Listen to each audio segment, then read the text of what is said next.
कहानी की शुरुआत होती है एक बैटलफील्ड से, जहाँ पर कहानी का मेन कैरेक्टर रोनन एक सोल्जर अपने कॉमरेड्स की लाशों के बीच में खड़ा है। उसके सारे कॉमरेड्स मारे जा चुके हैं। वो अपने चारों ओर देखता है, जहाँ पर सिर्फ लाशों के अलावा कुछ भी नहीं है। तभी वो एक आवाज सुनता है कि मेरी लापरवाही के कारण मेरा ऐसा हाल हुआ। मैंने नहीं सोचा था कि तुम्हारे जितना स्ट्रॉन्ग ह्यूमन भी यहाँ पर होगा। तभी रोनन कहता है कि तुम अब भी जिंदा हो। वो आवाज एक जायंट की होती है जिसका नाम आहायुते है। जायंट आहायुते अपने दो साथियों के साथ 20 दिन पहले अचानक से किंगडम में आया था और इसी ने एम्पायर का ये हाल किया है। रोनन आहायुते के फेस पर किक मारते हुए कहता है कि तुमने हमारे आधे से ज्यादा किंगडम का कब्रिस्तान बना दिया है और तुम अब भी जिंदा हो। आहायुते बताता है कि मेरे पास ज्यादा टाइम नहीं बचा, मैं मरने वाला हूँ। रोनन उसे बताता है कि कुछ समय बाद तुम अपने फ्रेंड से मिल सकोगे। वो दोनों जायंट्स मर चुके हैं। एक को तो रेड ड्रैगन ने फ्राई कर दिया और दूसरा लोरेहो नाम के मैजिशियन के द्वारा हमेशा के लिए सील हो चुका है। क्या तुम्हें समझ में आया?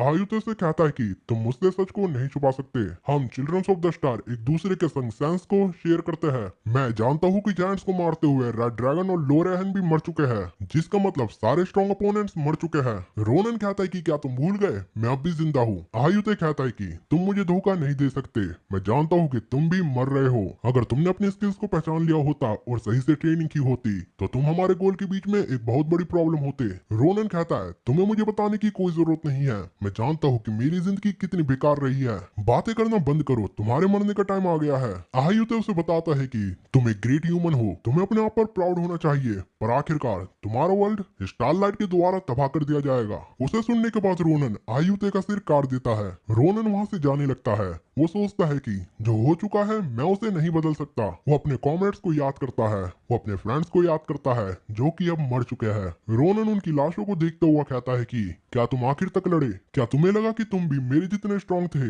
तुम्हें यहाँ से कब का भाग जाना चाहिए था। और क्यों वो जायंट्स जो कि एम्पायर के स्ट्रॉन्गेस्ट ओरा को डिफ्लेक्ट कर सकते हैं, क्यों उन पर सिर्फ मेरी स्वॉर्ड ने काम किया? अगर मेरी स्वॉर्ड उन पर काम नहीं करती तो मेरे जैसा एक सोल्जर कब का मर चुका होता। रोनन हताश हो चुका है और तभी वो किसी की आवाज सुनता है। रोनन उस आवाज से समझ जाता है कि वो किसकी है। वो उसके पास जाता है। वो आवाज ग्रैंड कमांडर एडिशान की होती है, जो कि मरने की हालत में है। उसका एक हाथ भी कट चुका है। रोनन एडिशान को बताता है कि तुम्हारी हालत तो बहुत खराब है। एडिशान कहती है कि तुम भी मुझे सही हालत में नहीं दिख रहे हो। वो आगे पूछती है कि क्या आयुते मर गया। रोनन बताता है कि मैंने उसे मार दिया, उसकी बॉडी यहाँ से बहुत दूर पड़ी है। एडिशन ये सुनकर चैन की सांस लेती है, उसकी आंखों में आंसू है। वो रोनन को धन्यवाद करती है। रोनन एडिशन को कहता है कि तुम्हें मेरा धन्यवाद करने की कोई जरूरत नहीं है, बस मेरी एक रिक्वेस्ट मान लो। रेगुलेशन के अनुसार फील्ड में मरे हुए डिसिप्लिनरी सोल्जर्स को छोड़ दिया जाता है और या फिर जला दिया जाता है, पर क्या हम इस बार उनका सही से अंतिम संस्कार कर सकते हैं? एडिशन उसे बताती है कि मैं कभी भी मर सकती हूँ, पर तुम ऐसा कर सकते हो। तभी रोनन खांसता है, उसके मुंह से खून निकल रहा है। वो बताता है कि वो भी जब मर्जी मर सकता है। वो आगे कहता है कि मैंने समय का सदुपयोग नहीं किया और अब मैं मर रहा हूँ, काश मैंने इसे सही से यूज किया होता। एडिशन रोनन से पूछते है कि अगर तुम सरवाइव कर सके तो तुम क्या करोगे। रोनन बताता है कि मैं बहुत सी चीजें करना चाहता हूँ, पर अगर मेरे पास टाइम होता तो मैं अकेडमी ज्वाइन करता। मेरी लेट सिस्टर मुझे अकेडमी में पढ़ाना चाहती थी, पर अब लगता है कि मेरा उससे मिलने का टाइम आ गया है। एडिसन रोनन को बताती है कि बारिश रुकते ही सर्च पार्टी यहाँ पर आ जाएगी। रोनन कहता है कि बहुत देर हो गई है, अब मुझे सेव नहीं किया जा सकता। तभी वो नोटिस करता है कि बारिश रुक गई है। तभी बहुत जोरों से धरती हिलती है। रोनन आसमान की ओर देखता है, उसे वहाँ पर 8 विंग्स वाला जायंट दिखता है और उस जायंट्स के साथ कई और जायंट्स भी है। इन जायंट्स ने पूरे आसमान को घेर लिया है। रोनन कहता है कि इतने सारे जायंट्स यहाँ पर आए कैसे। एडिशान ये देखकर डर चुकी है। वो कहती है कि मुझे लगा था कि वो 3 जायंट्स ही आखिरी जायंट्स थे, इसका मतलब कि मैं इस वर्ल्ड को तीसरी बार भी सेव नहीं कर पाई। बस अब मेरे पास लास्ट चांस बचा है। मुझे नहीं पता कि मैं ये कर भी सकती हूँ या नहीं। तभी वो रोनन की आवाज सुनती है। वो कहता है कि हमारे पास टाइम नहीं है, अपनी टेलीकिनेसिस का यूज करो और मुझे उनकी तरफ भेजो, मैं उन्हें यहाँ से नहीं मार सकता। एडिशान कहती है कि क्या तुम इस हालत में भी उनसे फाइट करने वाले हो। रोनन कहता है कि तुम्हारा क्या मतलब कि हम कुछ ना करें और मारे जाए। अगर मुझे मरना ही है तो क्यों ना मैं उनसे फाइट करके मरूं। एडिशन ये सुनकर हैरान है। वो सोचते है कि इस सिचुएशन में भी रोनन गिव अप नहीं कर रहा है और इसी के कारण हम वो 3 जायंट्स को मार सके। वो रोनन को पकड़ती है और उसे किस करती है। असल में वो रोनन के मुंह में एक और डालती है और उसे कुछ बताती है। रोनन कहता है कि तुम ये क्या कह रही हो, तुम्हारी बातें सेंस नहीं बना रही। एडिशन रोनन को बताती है कि अगर हम दोबारा मिले तो तुम मुझे टेलर बनने को कहना। मैंने अपनी जिंदगी में बहुत बेवकूफी करी है। तभी जायंट्स उन पर अटैक कर देते हैं। वो अटैक उनमें लगने वाला होता है, तभी रोनन की आंख खुलती है।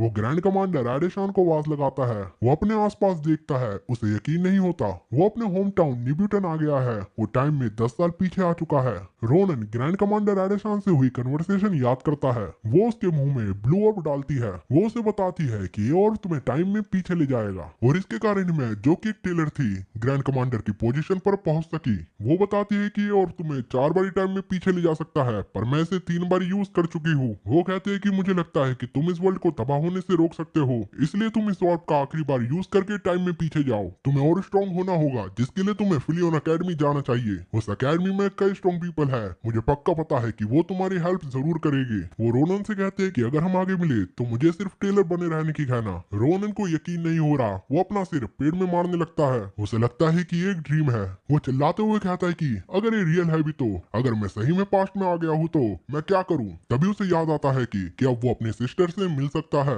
वो अपनी सिस्टर से मिलने के लिए अपने होम निकल जाता है। तभी वो रास्ते में कुछ लड़कों को देखता है जो कि गैंग बनाकर एक लड़के को बुली कर रहे होते हैं। रोनन ये देखकर कहता है कि वो लड़के अब भी नहीं बदले। तभी वो नोटिस करता है कि वो लड़का बिना किसी के सहारे हवा में लटका हुआ है। उसे यकीन नहीं होता कि उसके होम टाउन में कोई व्यक्ति इस लेवल का मैजिक यूज कर सकता है। उस मैजिक का यूज पास में खड़ा एक लड़का करता है जिसका नाम असेल है। वो एक लड़की की तरह दिखता है। असेल नर्वस है। वो उस लड़के को हार्म नहीं पहुंचाना चाहता। गैंग के दबाव में आने के कारण उसने उस लड़के को हवा में लटकाया हुआ है। गैंग उस लड़के से उसके पैसे छीन रही है। वो लड़का उन्हें बताता है कि उसके पास पैसे नहीं है।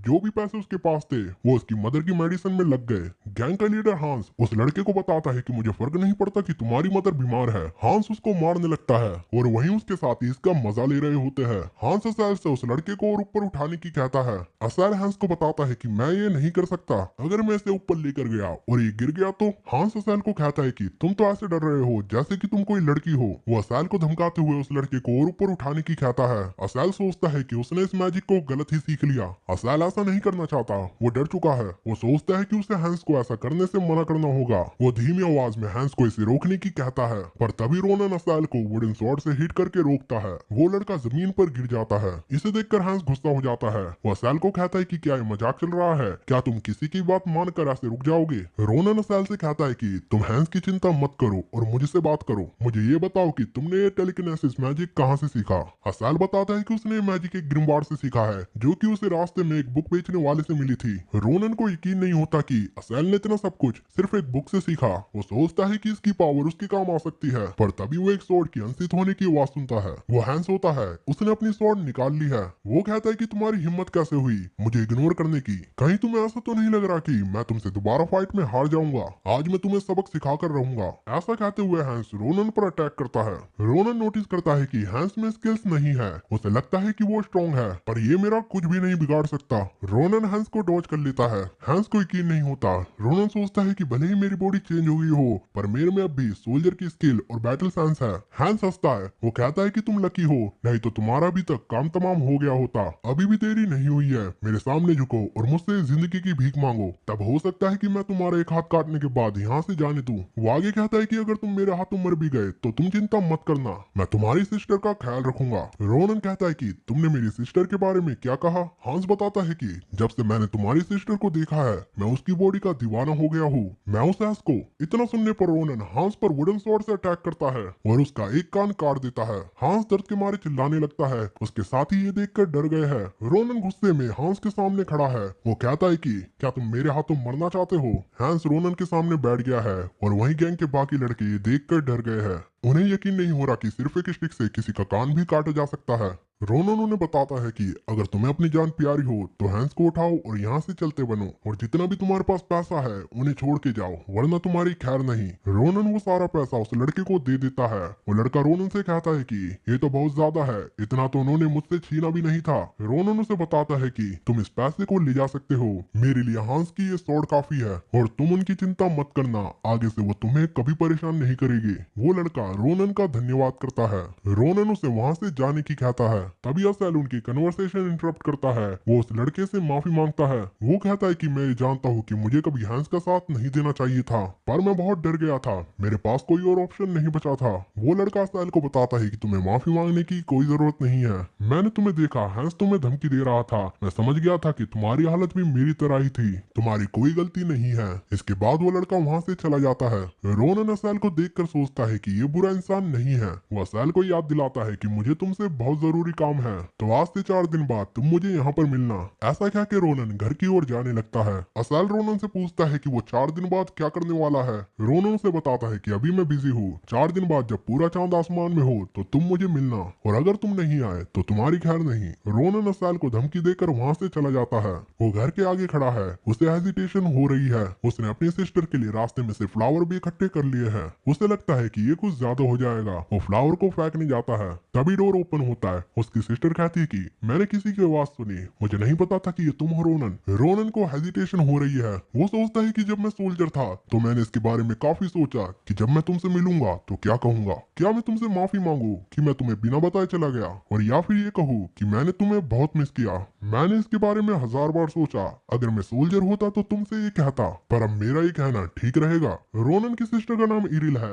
वो उसे देखकर खुश होती है। वो कहते हैं कि आज तुम जल्दी घर आ गए। रोनन इरिल को देखता है, वो शर्मा जाता है। वो कहता है आई एम बैक। इसके बाद वो दोनों लंच करने बैठते हैं। इरिल कहती है कि मैंने कभी नहीं सोचा था कि मेरा खड़ूस भाई मेरे लिए फ्लावर भी लाएगा। वो फ्लावर को रिसीव करके बहुत खुश है। इरिल रोनन से पूछती है कि क्या तुम्हें और खाना है। रोनन कहता है कि मेरा पेट भर चुका है। वो इरिल से उसकी एज पूछता है। इरिल ये सुनकर घबरा जाती है। वो कहती है कि तुम ठीक तो हो, कहीं तुम्हें बुखार तो नहीं हो गया। मैं 22 साल की हूँ, तुम मेरी एज कैसे भूल सकते हो। एज जानने के बाद रोनन अनुमान लगाता है कि अभी जान के अटैक होने में पूरे 10 साल है। इरिल रोनन का बुखार चेक करती है। वो कहती है तुम्हें बुखार तो नहीं है। रोनन सोचता है कि मेरी सिस्टर जरा सी भी नहीं बदली, वो बहुत ब्राइट एंड काइंड है। मैं चाहता हूँ कि ये मोमेंट यहीं रुक जाए, पर 10 साल में वो जायंट अटैक करने वाले हैं, मुझे अपनी सिस्टर को प्रोटेक्ट करना होगा। रोनन इरिल के हाथ हटाते हुए कहता है कि मैं तुम्हें कुछ बताना चाहता हूँ। मैं सोच रहा था क्यों ना मैं अकेडमी ज्वाइन कर लूँ। ये सुनकर इरिल बहुत खुश हो जाती है। वो हमेशा से रोनन को अकेडमी भेजना चाहती थी। ये सुनकर वो खुशी के मारे फूले नहीं समा पा रही। वो भागते हुए जाती है और अपना सामान टटोलने लगती है। वो रोनन के सामने एक कढ़ाई रखती है। उस कढ़ाई में बहुत सारे पैसे होते हैं। इरिल ने रोनन की अकेडमी के लिए कई सारे पैसे जमा कर लिए हैं। वो रोनन को सरप्राइज करना चाहती थी। वो कहती है कि मुझे पता था तुम एक दिन अपना माइंड चेंज कर लोगे और मेरी मानकर अकेडमी ज्वाइन करोगे, इसलिए मैंने जरूरत पड़ने पर इन पैसों को सेव किया। रोनन इरिल से कहने में हिचकिचाता है, फिर वो कह ही देता है मुझे नहीं लगता कि ये पैसे अकेडमी के लिए पूरे भी पड़ने वाले हैं। इरिल ये सुनकर चौंक जाती है। वो कहती है कि इतने पैसों में तो तुम किसी भी अकेडमी में एंट्री ले सकते हो। रोनन इरिल को बताता है कि वो फिलियन अकेडमी जाना चाहता है। फिलियन अकेडमी का नाम सुनते ही इरिल के तोते उड़ जाते हैं। इंपीरियल स्कूल फिलियन अकेडमी पूरे एम्पायर की बेस्ट अकेडमी है, जिसको कोई रॉयल फैमिली सपोर्ट करती है, और इसमें कई महान प्रोफेसर पढ़ाते हैं। इस अकेडमी ने grand commander edition, sword master सुलिफैन, the worst criminal, the winter witch जैसे कई हीरोज को बनाया। रोनन सोचता है कि वॉर के टाइम फिलियन अकेडमी ने काफी बड़ा योगदान दिया था, और मैं ये समझ सकता हूँ कि ग्रैंड कमांडर एडिशन ने मुझे ये अकेडमी रिकमेंड क्यों करी। पर अब प्रॉब्लम ये खड़ी होती है कि इस अकेडमी की फीस कैसे भरूंगा। रोनन इरिल का रिएक्शन याद करता है। इरिल को यकीन नहीं होता कि रोनन फिलियन अकेडमी को ज्वाइन कर सकता है, फिर भी वो रोनन को चीयर करती है। रोनन सोचता है कि वो इरिल को फिलियन अकेडमी में एडमिशन लेके दिखाएगा। अब वो असेल से मिलने वहाँ आ गया है। वो उससे कहता है कि मुझे नहीं लगा था कि तुम इतनी जल्दी यहाँ आ जाओगे, पर इसे छोड़ो, आज की रात उन्हें बहुत काम करना है। वो बैग को फेंकते हुए कहता है कि मैं तुम्हारे मैजिक को टेस्ट करना चाहता हूँ। मैं चाहता हूँ कि तुम मुझे अपने टेलीकिनेसिस से जितना ऊपर हो सके उतना ऊपर उठाओ। असेल ये सुनकर डर जाता है। वो कहता है कि ये बहुत डेंजरस है, अगर तुम गिर गए तो। रोनन उसे बताता है कि तुम मेरी चिंता मत करो, और वैसे भी मैं नहीं मरने वाला, देर मत करो और मुझे उठाओ। असेल इनविजिबल हैंड का यूज करके रोनन को हवा में उठाता है। रोनन सोचता है कि मैंने जितना सोचा था उससे काफी अच्छा है, पर यह भी काफी नहीं है। असेल को मुझे थोड़ा और ऊपर और स्टेबल करना होगा। वो याद करता है कि आहियुते से फाइट करते हुए उन मेज की टेलीकिनेसिस ने उसकी बहुत हेल्प की थी। रोनन सोचता है कि टेलीकिनेसिस बहुत ही रेयर एबिलिटी है, इसका मतलब असेल फाइनल वॉर में आहियुते से फाइट करने में काफी हेल्प करने वाला है। असेल उसे बताता है कि वो उसे और हवा में नहीं रोक सकता। रोनन उसे कहता है कि बस थोड़ी देर और, मैं एक और चीज चेक करना चाहता हूँ, मैं खुद ही नीचे आ जाऊंगा। रोनन अपनी स्वॉर्ड निकालता है और असेल के मानव को काट कर नीचे आ जाता है। असेल ये देखकर हैरान हो जाता है। उसे यकीन नहीं होता कि रोनन ने मानव को काट दिया है। वो रोनन से पूछता है कि ये तुमने कैसे किया। रोनन उसे बताता है कि ये कुछ नहीं है, तुम इसकी चिंता मत करो। असेल कहता है कि मैंने किसी को पहली बार मानव काटते हुए देखा है। रोनन उसे पंच मारते हुए कहता है कि बात का पतंगड़ बनाना बंद करो, मुझे भी नहीं पता कि मैंने मानव को कैसे काटा। रोनन सोचता है कि मुझे इस एबिलिटी के बारे में पता लगाना होगा। इस एबिलिटी के कारण ही मैं आयुते को डिफीट कर सका, पर अभी ये जानना जरूरी नहीं है, अभी मुझे दूसरे काम पर फोकस करना है। रोनन असाल की तरफ बैग फेंकते हुए कहता है कि तुम टेस्ट में पास हो गए हो, इसे पकड़ो और मेरे साथ आओ। आज की रात हमें बहुत इंपॉर्टेंट काम करना है और आज की स्टोरी इस एम्पायर की सबसे ग्रेटेस्ट हिस्ट्री बुक रोनन्स बायोग्राफी के पहले पन्ने पर छपेगी। असाल रोनन का प्लान जानने पर कहता है कि क्या मेरे कान तो नहीं बज रहे, हम सही में फिलियन अकेडमी जा रहे हैं, जहाँ पर सिर्फ एम्पायर के इलाइट लोग ही एंटर होते हैं। रोनन कहता है कि तुमने सही सुना, हम फिलियन अकेडमी ही जाएगी। क्यों, क्या तुम वहाँ नहीं जाना चाहते? असाल कहता है कि वो जाना चाहता है, पर प्रॉब्लम यह है कि तुम मार्शल आर्ट जानते हो और मुझे कुछ नहीं आता और मुझे बहुत डर भी लगता है। रोनन असाल से पूछता है कि क्या तुम सही में अपनी जिंदगी ऐसे जीना चाहते हो? तुम्हारे टैलेंट को देखते हुए मुझे ऐसा लगता है कि तुम अपनी जिंदगी बर्बाद कर रहे हो। क्या तुम सही में ऐसे जीना चाहते हो? हाँ, ये तो सही है कि तुम डरपोक बहुत हो और बात बात पे रोते रहते हो, पर इसमें कोई प्रॉब्लम नहीं है, तुम खुद को चेंज कर सकते हो, पर तुम इस टाइम को चेंज नहीं कर सकते जो तुम्हारे पास अभी है, और एक दिन हो सकता है कि तुम रिग्रेट करो। रोनन खुद को याद करते हुए सोचता है कि जैसे मैंने रिग्रेट किया था। रोनन असाल से पूछता है कि तुम इसके बारे में क्या सोचते हो? उसकी बात सुनकर असाल सोचता है कि मुझे नहीं पता था कि रोनन मेरे बारे में इतनी चिंता करता है। रोनन आगे कहता है कि मैं तुम्हें फोर्स नहीं कर सकता, ये तुम्हारा फैसला है, अगर तुम वापस जाना चाहते हो तो जा सकते हो। ऐसा कह के रोनन वहाँ से आगे निकलने लगता है। असाल रोनन को बताता है कि वो भी चेंज होना चाहता है। मैं भी तुम्हारे संग फिलियन जाऊंगा, तो मुझे बताओ कि मुझे क्या करना है। ये सुनकर रोनन स्माइल करता है। रोनन कहता है कि ये पहली बार है कि तुमने मर्द वाली बात करी है, तो इस मर्द के लिए मेरे पास एक काम है। असाल रोनन की बात में आ जाता है। रोनन असाल को लुनार गोब्लिन के अड्डे पर लेके जाता है, जहाँ पर लुनार गोब्लिन आराम कर रहे हैं। उनके पास एक ट्रेजर चेस्ट है। रोनन असाल को कहता है कि तुम्हें क्या लगता है कि हमारे लिए एक परफेक्ट अपॉर्चुनिटी है? लुनार गोब्लिन उनकी स्किन कलर और डिफरेंट बॉडी के कारण नॉर्मल गोब्लिन से अलग होते हैं, और इन्हें अलग इसलिए भी माना जाता है क्योंकि हीरे जवाहरात को बहुत पसंद करते हैं। इसके लिए ये मर्चेंट पर अटैक करते हैं और उनसे उनका सब कुछ छीन लेते हैं, और बहुत ट्रेजर इकट्ठा करने के बाद ये फुल मून को एक फेस्टिवल करते हैं। असाल कहता है तो हम इसलिए आज फुल मून को यहाँ पर आए हैं। रोनन बताता है कि आज हम उनका सारा ट्रेजर चुरा लेंगे। असाल कहता है मैंने लुनार गोब्लिन के बारे में कभी नहीं सुना, पर तुम्हें इनके बारे में कैसे पता है? रोनन कहता है बस मुझे पता है। वो सोचता है कि मैं असाल को अपनी पास्ट लाइफ के बारे में नहीं बता सकता। वो कहता है कि तुम इसकी चिंता मत करो, बस अपनी पावर की मदद से गॉब्लिन का सारा ट्रेजर इस बैग में डाल दो। असाल कहता है कि ये बहुत खतरनाक काम है, क्या होगा कि अगर मैं कुछ गलती कर दूं, अगर गॉब्लिन जाग जाए तब तो हम बहुत बड़ी मुसीबत में पड़ जाएंगे। रोनन कहता है कि तो तुम डरपोक हो, पर हमें फिलियन अकेडमी जाने के लिए दो चीजों की जरूरत है। पहला पैसों की, हमें उनकी फीस अफोर्ड करने के लिए पैसों की जरूरत है, और दूसरा जो कि पहले से भी ज्यादा इंपॉर्टेंट है, और वो है रियल बैटल एक्सपीरियंस। जैसा कि तुम जानते हो कि फिलियन अकेडमी में वो लोग ही एंटर कर पाते हैं जो बचपन से ट्रेनिंग कर रहे होते हैं, और अगर तुम उनसे कॉम्पीट करना चाहते हो तो तुम्हें अपनी जिंदगी को दांव पर लगाकर एक्सपीरियंस गेन करना होगा, और ये एक परफेक्ट अपॉर्चुनिटी है। आज हम मनी और एक्सपीरियंस दोनों गेन कर लेंगे, तो चलो जल्दी से काम पर लग जाओ। इसके बाद असाल अपने मैजिक से गॉब्लिन का सारा ट्रेजर अपने बैग में डालने लगता है। वो दोनों बैग को पूरा भर देता है। रोनन असाल को प्रेज करता है। वो सोचता है कि मुझे नहीं लगा था कि असाल मेरे इतना काम आने वाला है, मैं इसका सही फायदा उठा सकता हूँ। इसके बाद वो वहाँ से निकलने लगते हैं। उसी जंगल में उनके पास दो लड़के एक बर्ड को पकड़ने की कोशिश कर रहे हैं। वो उस बर्ड को वहीं रुकने की कहते हैं। उनकी आवाज रोनन और असाल भी सुन लेते हैं, और उनकी आवाज सुनकर एक लोनार गॉब्लिन भी जाग जाता है। वो ट्रेजर चेस्ट को नोटिस करता है जो कि खाली हो चुका है। वो अपने साथियों को जगाकर बताता है कि किसी ने उनका ट्रेजर चोरी कर लिया है। तभी वो सारे रोनन और असाल को वहाँ से निकलते हुए देखते हैं। वो सब चिल्लाकर उनकी ओर अटैक करने बढ़ते हैं। रोनन कहता है कि मैं जानता हूँ मेरी जिंदगी में मुझे चीजें इतनी आसानी से कभी नहीं मिली। असाल डर के मारे कपकपा रहा है। वो रोनन से पूछता है कि उन्हें क्या करना चाहिए, क्या हमें बैग छोड़कर भाग जाना चाहिए? रोनन कहता है कि हमें इस ट्रेजर से अकेडमी की फीस भरनी है,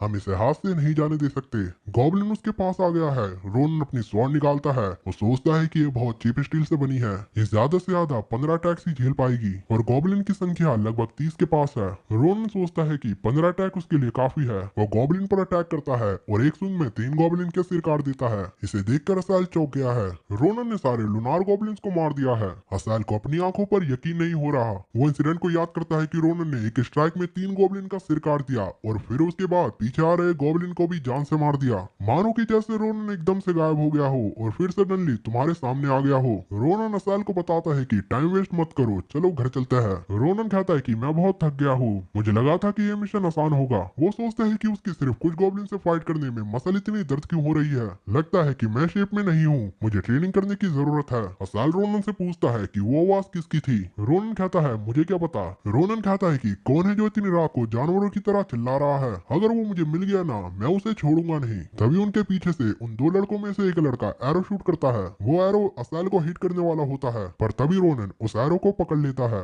एरो को देखकर असैल की बत्ती गुल हो जाती है। रोनन कहता है कि इस जंगल में चल क्या रहा है, एक के बाद एक प्रॉब्लम। वो उन लड़कों की ओर देखकर पूछता है कि तुम कौन हो। वो लड़के रोनन और असैल से माफी मांगते हैं। उनकी नजर उनके खजाने पर है। वो कहते हैं कि हमें यहाँ से कुछ आवाज सुनाई आई तो हमें लगा कि यहाँ मॉन्स्टर हो सकता है। वो पूछते हैं कि क्या तुम सही हो। रोनन कहता है कि बकवास करना बंद करो, तुम्हें एक्टिंग करना भी नहीं आती, मैं तुम्हारे चेहरे पढ़ सकता हूँ, मुझे ये बताओ कि तुम दो हो कौन। तभी उनमें से एक लड़का हंसते हुए कहता है कि मुझे माफ करना, मैं अपने आप को इंट्रोड्यूस करना तो भूल ही गया। इतने में वो नाइफ निकालता हुआ कहता है हम कारी बोलो है। रोनन उसका हाथ पकड़ता है और उसे पंच मारता है। इससे उस लड़की की नाक और मुंह से खून बहने लगता है। ये देखकर वही दूसरा लड़का रोनन की ओर नाइफ लेकर आगे बढ़ता है। असैल ये नोटिस करता है और उसे अपने मैजिक से रोक लेता है। वो रोनन को सतर्क रहने की कहता है। वो लड़का असैल के मैजिक के कारण हिल नहीं पाता। रोनन असैल की तारीफ करता है और उस लड़के से उसका नाइफ छीनकर उसके टुकड़े टुकड़े कर देता है। इस अटैक के बाद वो लड़का मर जाता है। असैल ये देखकर डर गया है। वो रोनन से पूछता है कि क्या तुमने इसे सही में मार दिया है। रोनन उसे बताता है कि मेरे पास इन्हें मारने के अलावा और कोई रास्ता नहीं था, अगर मैं इन्हें नहीं मारता तो ये हमें मार देते।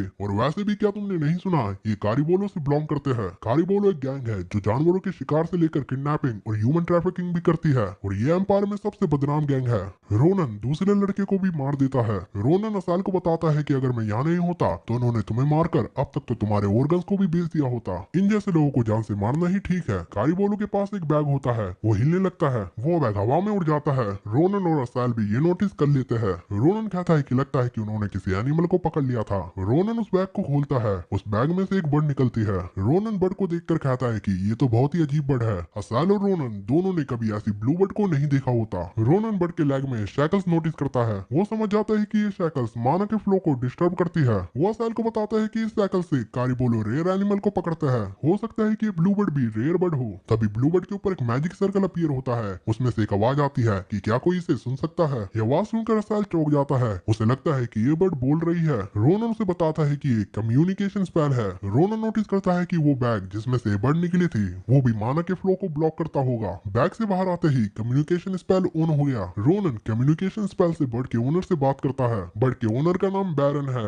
वो रोनन को बताता है कि मैं इंपीरियल कैपिटल के रेयर स्पीसीज पर स्टडी करता हूँ और मैं इस ड्रीम बर्ड का गार्डियन हूँ और इस ड्रीम बर्ड का नाम मरपेज है। बैरन रोनन को बताता है कि मैंने मरपेज से कनेक्ट होने की बहुत कोशिश की पर मैं इसमें सक्सेसफुल नहीं हो पाया। मुझे लगा था कि मुझे पुलिस को इसकी रिपोर्ट करनी होगी। बैरन रोनन से उसके बारे में पूछता है। रोनन बैरन को पूरा इंसिडेंट बताता है कि कैसे वो रास्ते से जा रहे थे और उसे कारीबोलो गैंग के 2 मेंबर मिले। आगे की खतरनाक स्टोरी ना बताते हुए वो डायरेक्ट बैरन को बताता है कि हमने मरपेज को उनसे सेव किया। बैरन कारीबोलो गैंग के बारे में सुनकर डर जाता है। वो कहता है कि मुझे लगा ही था कुछ ऐसा ही हुआ होगा। वो रोनन और असैल को धन्यवाद करता है। वो कहता है कि मैं इसका एहसान कभी नहीं चुका पाऊंगा। रोनन कहता है कि इसकी चिंता मत करो, बस हमें ये बताओ कि इस बर्ड को हम तुम्हारे पास कैसे भेजे। इसके लेग में शैकल्स है, क्या हम इसे हटाएंगे और ये तुम्हारे पास वापस चली जाएगी। बैरन रोनन को बताता है कि अगर तुमने उसे आजाद कर दिया तो ये पॉसिबल है कि मरपेज मेरे पास आ जाए। रोनन मरपेज को शैकल से आजाद करता है और उसे उसके मास्टर के पास जाने को कहता है। बट रोनन को कुछ देना चाहती है। वो अपनी बैक साइड रोनन के फेस पर करती है। रोनन बैरन से पूछता है कि इसका क्या मतलब है। बैरन रोनन को बताता है कि मरपेज चाहते हैं कि तुम उसका एक फेदर ले लो। ड्रीम बर्ड का फेदर एक कंपास की तरह काम करता है। वो हमेशा बर्ड की डायरेक्शन की ओर पॉइंट करता है। रोनन मरपेज का फेदर निकाल लेता है। बैरन बताते हैं कि अगर तुम कैपिटल आओ तो मुझसे मिलने जरूर आना। मैं मारपेज को सेव करने के लिए तुम्हें रिवॉर्ड देना चाहता हूँ। इसके बाद मारपेज तेजी से वहाँ से निकल जाता है। तभी असैल नोटिस करता है कि मारपेज ने रोनन के हैंड में कुछ दिया है। रोनन और असैल उसे देखते हैं। उन्हें भी नहीं पता होता कि वो क्या चीज है। इस इंसिडेंट के कुछ दिन बाद रोनन और असैल अपने ट्रेजर को बेचने के लिए मार्केट में आते हैं। इसके लिए वो कैराबेल ट्रेडिंग कंपनी के हेड डोन कैराबेल से मिलते हैं। डोन उनके ट्रेजर का अच्छा दाम देता है। रोनन भी उसे मिलकर खुश होता है क्योंकि इससे पहले के मर्चेंट्स उसे ठगने की कोशिश कर रहे थे। रोनन और डुअल डील डन करते हैं। रोनन अपनी जेब से एक चीज निकालता है और डोन से पूछता है कि क्या तुम इसके बारे में जानते हो। मैं इसे बेचना नहीं चाहता, बस इसके बारे में जानना चाहता हूँ। रोनन याद करता है कि उस रात ड्रीम बर्ड ने उसे दिया था, ये गोले के शेप में है। रोनन को लगा था कि उस रात मरपेज ने उसके हैंड पर पूप कर दी। वो उसे पूप समझकर एक रॉक में मारता है। रॉक से हिट होते ही रॉक के टुकड़े हो जाते हैं। तभी रोनन को पता चलता है कि ये पूप नहीं है। रोनन सोचता है कि एक्ट तो नहीं लग रहा, पर कुछ भी हो मुझे लगता है कि ये बहुत कीमती है।